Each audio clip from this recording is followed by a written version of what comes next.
The stars themselves seemed to dim when Xerelian ships entered a system. Their sleek obsidian vessels moved like shadows between worlds, bringing with them the most dreaded ultimatum in the known universe: surrender or face starfall. For 300 years, the Xerelian Empire had expanded without meaningful resistance. Not because their technology was superior. Many races had developed comparable weapons and defenses. Not because their numbers were overwhelming. The Draconians and the Myriad Collective both had larger populations. The Xerelians ruled through fear of a single weapon, a shimmering blue liquid they called Starfall. Emperor Zarkoth stood at the viewport of his flagship, the Eternal Dominion. His scaled skin reflected the blue glow of the nearby nebula as he watched the small diplomatic vessel approach. The Centaurians had finally agreed to negotiations after months of resistance. He knew they would. They always did, in the end. "Your Eminence," said General Vextor with a deep bow. "The Centaurian ambassador awaits your presence in the negotiation chamber." Zarkoth's thin lips curled into what passed for a smile among his species. "Have they seen the demonstration?" "Yes, Emperor. As instructed, we administered Starfall to one of their captured scouts. The effects were most educational for their delegation." The Emperor nodded, his crown of crystalline spines catching the light. "Then this meeting will be brief. The negotiation chamber was designed to intimidate. Black walls rose 30 feet high, engraved with the names of every world that had fallen to the Empire. The Centaurian ambassador, a tall being with forearms and iridescent skin, stood alone at the center of the room. His lower arms trembled slightly, though he tried to hide it. "Ambassador Trell," Zarkoth said as he entered, "I trust you found our demonstration enlightening." The Centaurian's throat sacs pulsed with anxiety. "Your weapon is effective, Emperor, but surely we can discuss terms that benefit both our peoples without threats." Zarkoth gestured lazily to an aide who brought forward a small case. Inside, nestled in protective foam, was a single vial of blue liquid that seemed to move with a life of its own. "My scientists tell me that Starfall affects Centaurians particularly quickly," the Emperor said, watching with satisfaction as the ambassador's eyes fixed on the vial. "Your nervous system is especially susceptible. Death occurs within 3 seconds, but I'm told those seconds feel like years of agony." Ambassador Trell's skin paled. "The Centaurian Alliance will consider your proposed terms." "There is nothing to consider. You will open your shipping lanes to Xerelian vessels. You will provide us with 20% of your annual tritium harvest, and you will place Xerelian overseers in your government. And if we refuse?" The Emperor simply tapped the vial with one clawed finger. Within an hour, the treaty was signed.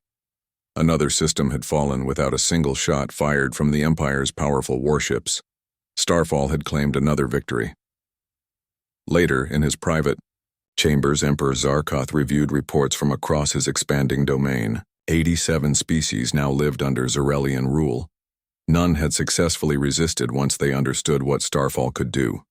"Your Eminence," a communications officer interrupted, "we've detected an unusual energy signature at the edge of charted space. It appears to be a new form of faster-than-light travel." The Emperor's interest was piqued. "A new species?" "It seems so. The ship identifies itself as USS Horizon from a planet called Earth." "Humans," the Emperor tested the unfamiliar word. "Have we any data on their physiology?" "None, Your Eminence. They appear to be entirely unknown." Zarkoth felt a flutter of excitement. A new species, Mia, Captain Ellie Winters, stood on the bridge of the USS Horizon, Earth's first faster-than-light vessel. The ship hummed with the power of its experimental drive. The crew had spent 3 weeks exploring what they thought was uncharted space, only to discover they had stumbled into a vast, interconnected galactic community. "Another hailing frequency, Captain," said Communications Officer Lisa Park. "This one identifies as the Galactic Council." Ellie straightened her uniform. First contact had turned into 15th contact in a matter of days. "On screen, Officer Park." The view screen flickered to life, revealing a blue-skinned being with 4 eyes arranged in a diamond pattern. Greetings, Earth vessel. I am Counselor Vexel of the Galactic Council. We request your presence at Central Station for diplomatic discussions. Ellie exchanged glances with her diplomatic officer, Sam Rodriguez, who gave a subtle nod. We would be honored, Counselor. Please transmit. Coordinates. 6 hours later, the Horizon docked at an enormous space station that resembled a metal snowflake. Ellie led a small team, including Sam and Science Officer Jack Murphy, through gleaming corridors. They passed dozens of alien species, many of whom stopped to stare at the humans with expressions ranging from curiosity to what seemed like fear. Did you notice that? Jack whispered. That six-legged creature just made some kind of warding gesture when it saw us. Sam nodded. Something's off. These reactions don't match first contact protocols I studied. They entered a vast chamber where representatives from 20 different species sat in tiered seating. The humans were directed to stand in the center.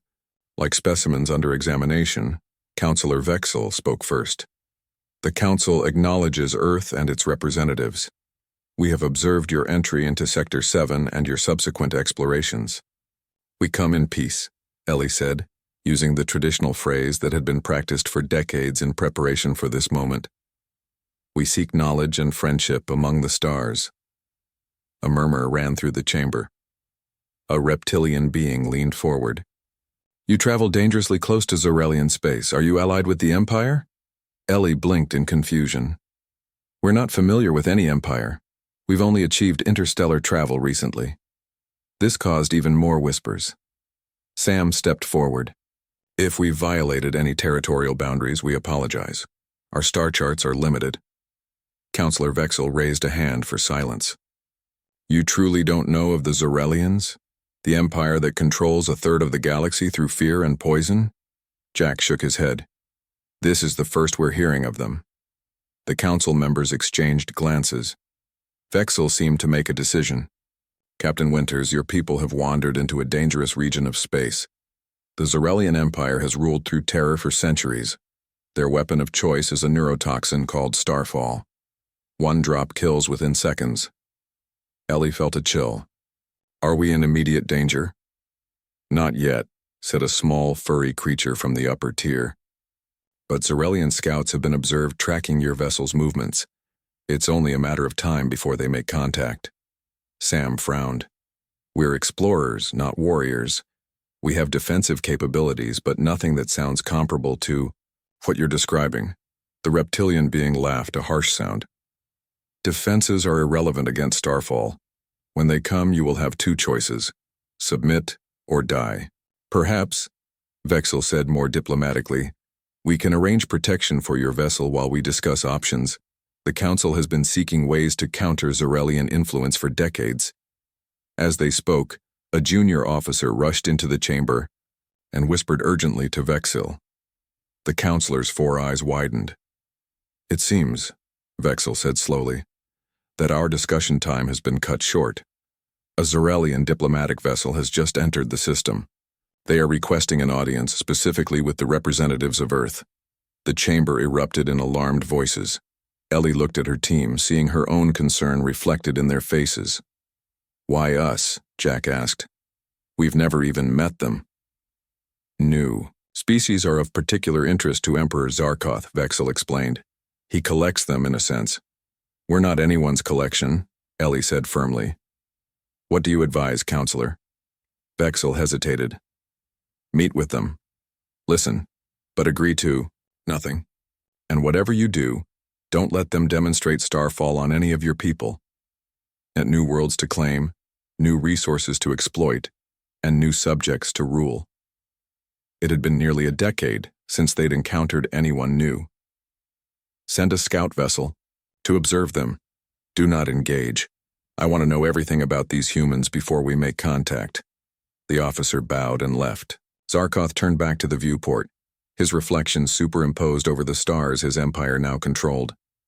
Soon, these humans would learn to fear Starfall, just like all the others. After all, no species had ever resisted the most feared poison in the galaxy. The Emperor didn't know that this encounter would change everything. The Zorelian shuttle docked at Central Station with military precision. Captain Ellie Winters stood with Sam Rodriguez and Jack Murphy in the reception area, their backs straight and faces neutral. Counselor Vexel waited beside them, all four, eyes blinking rapidly in what the humans had learned was a sign of anxiety. "Remember," Vexel whispered. "Agree to nothing." The airlock doors slid open. Four tall armored guards stepped out first, their scaled skin gleaming under the station lights. Behind them came the Zarelian ambassador, Kerzak.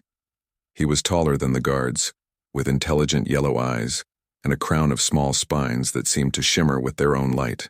"Counselor Vexil," Kerzak said, his voice surprisingly melodic. "How kind of the council to arrange this meeting." His gaze shifted to the humans. "And these must be the representatives from Earth. Fascinating." Ellie stepped forward. "I'm Captain Ellie Winters of the USS Horizon. This is Diplomatic Officer Sam Rodriguez and Science Officer Jack Murphy." Kerzak studied them with open curiosity. "Such similar appearances. Your species lacks diversity in form. We make up for it in other ways," Sam said smoothly. Kerzak made a gesture that might have been amusement. "Indeed. I look forward to learning these other ways." He turned to Vexel. "The Council has had these humans to itself long enough. Emperor Zarkoth requests their presence aboard our vessel for a private discussion." Vexel's skin paled. "The humans are under Council protection during their visit." "Protection?" Kerzak's spines flared slightly. "From what exactly?" "We offer only diplomatic exchange. Unless the Council has been spreading untruths about the Empire again." The tension in the room grew thick. Ellie decided to take control of the situation. "Ambassador Kerzak, we would be pleased to visit your vessel. As explorers, we welcome all opportunities to learn about new cultures." Vexel made a small sound of protest, but Kerzak smiled, showing teeth that were too sharp for comfort. "Excellent. The Emperor will be most pleased." He gestured toward the airlock. "Shall we depart now?" Sam touched Ellie's arm. "Captain, I recommend at least one of us remain with the Council as a liaison." Ellie understood the real message. Insurance. "Good point, Sam. Please stay and continue our discussions with Counselor Vexil. Jack and I will accept the ambassador's invitation." Kerzak's eyes narrowed slightly, but he nodded. "As you wish." An hour later, Ellie and Jack stood in the grand hall of the Zarelian flagship. The room was massive, with high ceilings and walls covered in symbols that seemed to shift when viewed directly. At the center stood a large table with representatives from 12 different species seated around it. "Welcome to the Eternal Dominion," Kerzak announced. "Emperor Zarkoth extends his regrets that state matters prevent his personal attendance. In his place, I will present the standard diplomatic package offered to all new species we encounter." Jack leaned close to Ellie. "Standard diplomatic package sounds better than surrender or die," he whispered. Kerzak gestured for them to sit in the two empty chairs. Once seated, Ellie noticed how the other representatives avoided eye contact, their postures showing clear fear. "The Zarelian Empire offers protection and resources to all worlds under our influence," Kerzak began. "In exchange, we ask for reasonable tributes and certain administrative controls. It is a most beneficial arrangement." "What kind of tributes?" Ellie asked. 20% of your world's strategic resources. A modest request." Kerzak smiled again. "Of course, some new friends require convincing of our sincerity and power. For them, we offer a demonstration." He clapped his hands, and an aide brought forward a case similar to the one Emperor Zarkoth had used with the Centaurians. Inside were several vials of shimmering blue liquid. "This," Kerzak said, lifting one vial with reverence, "is the holographic display flickered to life." Above the table, Jack Murphy felt his stomach tighten as the first recording began. It showed a tall, insect-like being in what appeared to be a containment chamber. A single drop of blue liquid fell onto its exoskeleton. The effect was immediate and horrifying. The creature convulsed, its 6 limbs thrashing wildly as its exoskeleton began to dissolve from the point of contact. Within 3 seconds, it collapsed into a still heap. The recording ended, Captain Ellie Winters kept her face carefully neutral, but Jack saw her knuckles whiten as she gripped the edge of the table. "That was a Cretaxian general," Ambassador Kurzak said casually. "They believed their natural armor would protect them. They were incorrect." Another recording began. This time, a furry humanoid screamed as the blue drop touched its skin. The Karsu process was just as quick, just as terrible. A Mendorian scientist, Kurzak continued. They thought they had developed an antidote. He smiled thinly. They were also incorrect. Recording after recording played while the representatives around the table watched in silent terror. Jack noticed that many seemed to have seen these demonstrations before, yet they still flinched with each new victim. "Are these executions really necessary for diplomatic relations?" Ellie asked, her voice steady despite the horror they had witnessed. Kurzak tilted his head. "Not executions, Captain. Education. The galaxy must understand that resistance to the Empire is both futile and unnecessary. We bring order and protection." "Protection from what?" Jack asked. "It seems the only threat is from the Empire itself." A dangerous gleam appeared in Kurzak's yellow eyes.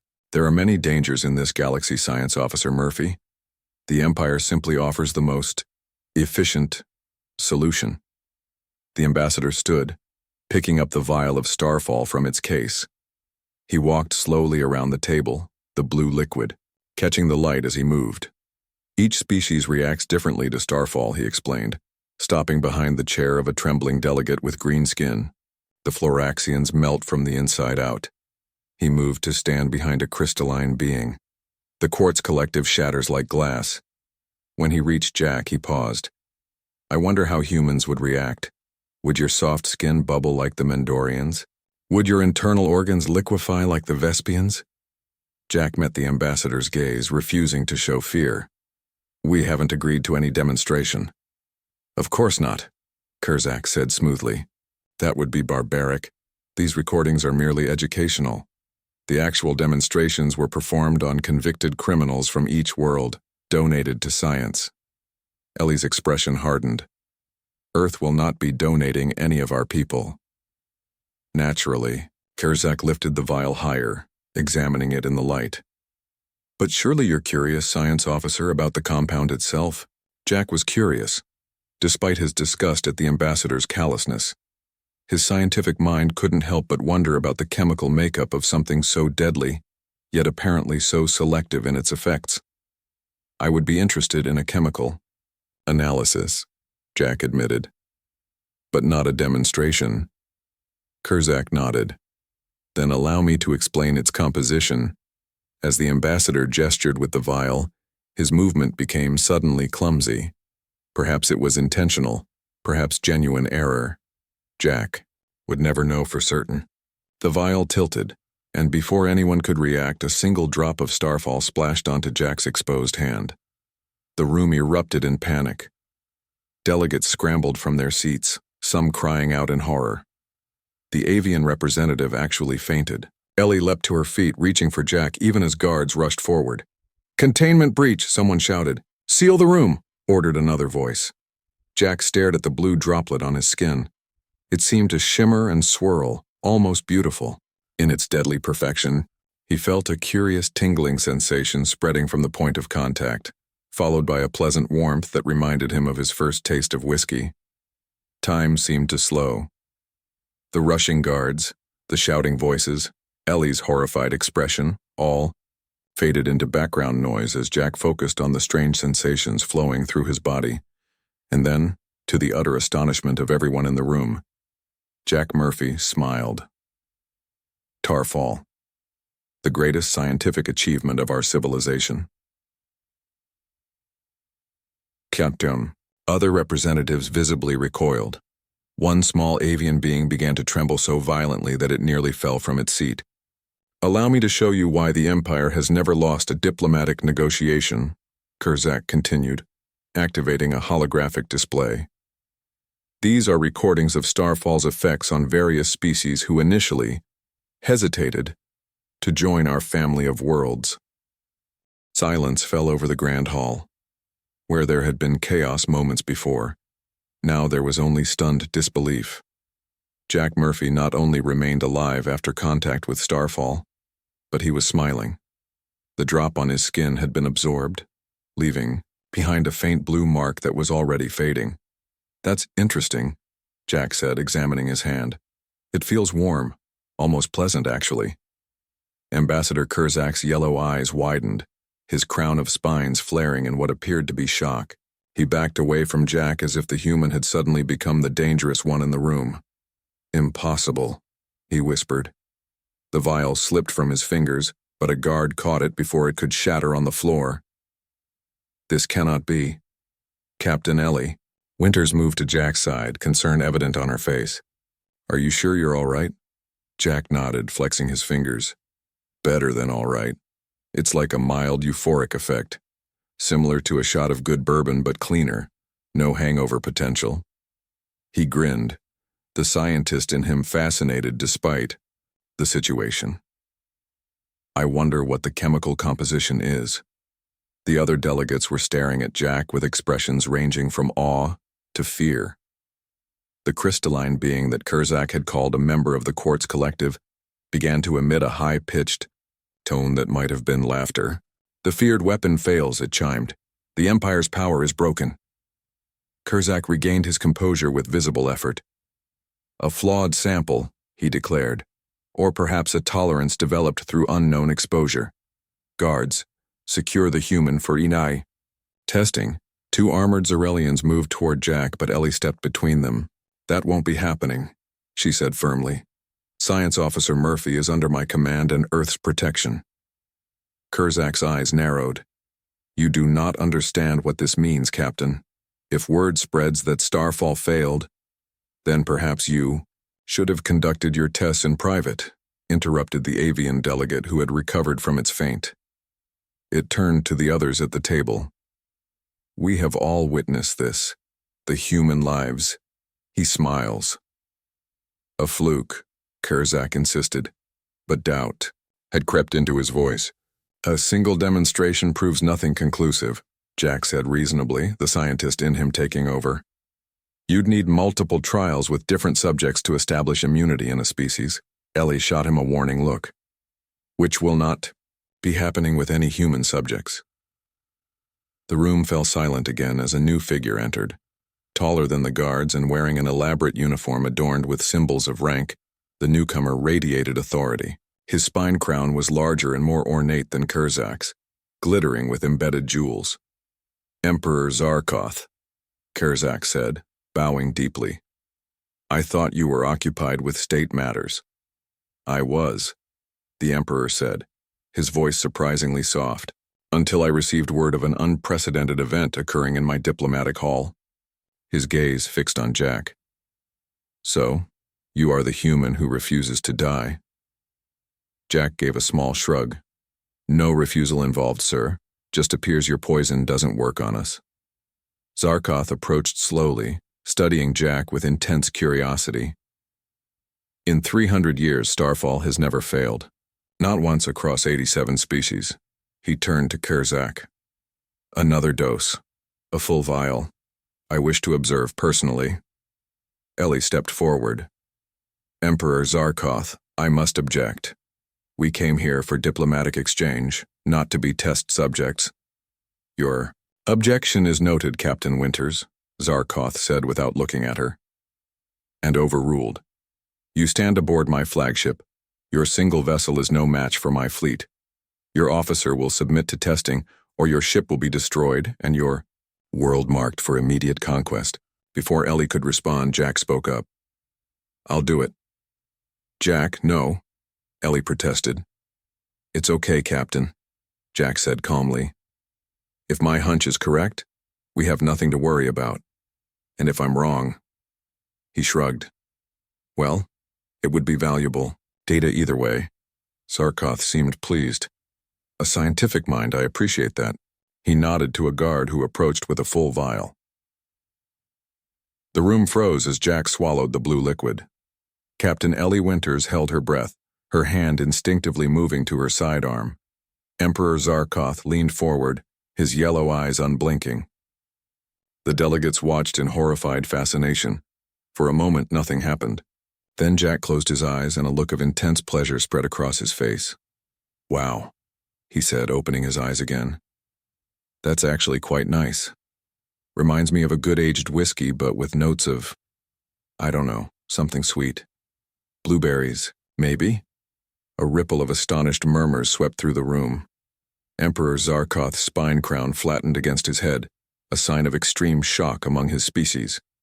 "Impossible," he whispered. Then louder. "Impossible!" Jack handed the empty vial back to the stunned guard. "Sorry to disappoint you, but I feel fine. Better than fine, actually. There's a pleasant warmth spreading through my body." He smiled again, broader this time. "I could get used to this stuff." The avian delegate suddenly began speaking rapidly, in its native language, its translator unable to keep up with the excited chatter. The crystalline being emitted a series of musical tones that seemed to indicate amazement. Other delegates began whispering among themselves, some pointing at Jack while others looked at Emperor Zarkoth with newfound boldness. Ambassador Kurzak moved to the Emperor's side. "My lord, we must contain this situation. If word spreads—" "It's already too late," Zarkoth said, his voice tight with anger. "Look at them. Already they think the Empire weakened." He turned to his guards. "Take the human to the medical bay. I want full biological scans. Find out why starfall fails against their physiology." Ellie stepped between the guards and Jack. "With all due respect, Emperor, my science officer is not a lab specimen. We came here for diplomatic talks, not experimentation." "Captain," Jack said quietly, "this could be valuable information for both sides. I'm curious myself." "Your curiosity isn't worth the risk," Ellie argued. "We have no idea what their true intentions are." While they spoke, a different delegate, a blue-skinned being with tentacles where arms would be on a human, quietly activated a small device on its wrist. A subtle flash indicated a transmission had been sent. Emperor Zarkoth noticed and pointed. "Stop that creature. It's sending information to the council." Guards rushed toward the blue delegate, but it was too late. The message had been sent. The delegate smiled with a mouth full of small, sharp teeth. "The galaxy will know," it said. "They will all know that humans are immune to your greatest weapon." "Take it to the detention level," Zarkoth ordered. He turned back to Ellie and Jack. "As for you two, you have a choice. Cooperate with our research voluntarily, or we will take what we need by force." Ellie's hand tightened on her weapon, but Jack placed a calming hand on her arm. "I'll go willingly," he said. "On one condition. Captain Winters returns to our ship unharmed, and you open a dialogue with Earth about peaceful relations." Zarkoth's eyes narrowed. "You are in no position to make demands, human." "Actually," Jack replied, "I think I am. You want to know why. I'm still alive. I'm willing to help you find out, but not at the expense of my captain or my world." A long, tense silence followed. Finally, the Emperor nodded. "Very well. Captain Winters may return to your vessel, but it will remain in orbit around this station. Any attempt to leave the system will be met with immediate destruction." "Agreed," Jack said before Ellie could object. "Jack, I can't leave you here," she protested. "You have to, Captain. The crew needs you. Earth needs to know what's happening." He smiled reassuringly. "Besides, I'm apparently immune to their worst weapon. What could go wrong?" Back on the USS Horizon, Sam Rodriguez listened, in disbelief as Ellie explained what had happened. "He drank it, the whole vial?" Sam asked, horrified. Ellie nodded grimly, and smiled afterward, said it felt good. "But that's impossible. From what the Council told us, starfall is the deadliest poison known to the galaxy. Apparently not to humans." Ellie activated the ship's communication system. "Contact Earth Command immediately. Priority Alpha, and get me our Chief Medical Officer. We need to understand what makes humans different, and fast." Aboard the Zarelian flagship, Jack Murphy lay on an examination table as alien medical devices scanned his body. Despite his calm exterior, he was worried. Not for himself. The starfall truly had no negative effects on him. but for what his immunity might mean for Earth. He had just made humanity the most interesting species in the galaxy, and not everyone would view that as a good thing. Starfall. "Drink it," the Emperor commanded. The delegates gasped. Even Kurzak looked alarmed. "My Emperor, a full vial would kill a Zarelian adult. Perhaps a more measured approach." "Silence," Zarkoth ordered. His gaze remained fixed on Jack. "Drink, human, and show us the truth of your species." Jack took the vial, examining the swirling blue liquid inside. Then, with a glance at Ellie, he raised it in a toast. "To science," he said, and drank the entire contents in one swallow. News spread across the galaxy faster than the fastest ships could travel. The story grew with each retelling. A human had not only survived Starfall, but had enjoyed it. Within days, the Galactic Council called an emergency session. Representatives from over 100 worlds gathered, their voices creating a din that echoed through the massive chamber. Councillor Vexel called for order. "The implications are clear," he said when the noise finally settled. "The Zarelian Empire's power has been built on fear of Starfall. If humans are immune, this changes everything." On Earth, scientists worked around the clock. Chief Medical Officer Diane Clark led the research team analyzing the data Captain Winters had brought back from the Zarelian flagship. The preliminary findings were fascinating. "It's our enzymes," Diane explained to the emergency meeting of Earth's leaders. "Specifically those that evolved to process alcohol and certain plant toxins. The same enzymes that let us drink wine without dying, that let our ancestors eat slightly fermented fruit or plants with mild toxins. They break down Starfall into compounds that actually stimulate our pleasure centers." President Maria Gomez leaned forward. "You're saying that what kills every other species in the galaxy is essentially a recreational drug to humans?" "More or less," Diane confirmed. "The components in Starfall that attack neural pathways in other species get converted in the human liver to something similar to endorphins. It makes us feel good rather than killing us." Admiral Frank Cooper, head of Earth's Defense Forces, frowned. "This puts us in a dangerous position. The Zarelians won't just accept their weapon is useless against us, and the rest of the galaxy will see us as either saviors or threats." "Jack Murphy is still on their flagship," Captain Winters reminded them. "We need to get him back." "We will," President Gomez assured her. "But we also need to consider the larger picture. This immunity gives Earth significant diplomatic leverage." Meanwhile, aboard the Zarelian flagship, Jack Murphy had become something of a celebrity among the medical staff. After 3 days of ID tests, the Zarelian scientists were both fascinated and frustrated. "Your liver does something impossible," the lead scientist, Dr. Nexval, told Jack as he reviewed the results. "It transforms Starfall completely. We've tried to replicate the process for other species, but the enzymes are too species-specific." Jack, who had been treated surprisingly well despite being essentially a prisoner, nodded thoughtfully. "Have you considered that this might be an opportunity, rather than a setback for your empire?" Dr. Nexval's spine crown twitched in confusion. "How so?" "Fear can only control people for so long," Jack explained. "But mutual benefit creates lasting alliances. Earth doesn't want to be your enemy." Before the scientist could respond, alarms blared throughout the ship. Jack felt the subtle shift that indicated the vessel was moving into battle position. "What's happening?" he asked. Dr. Nexval checked a nearby console.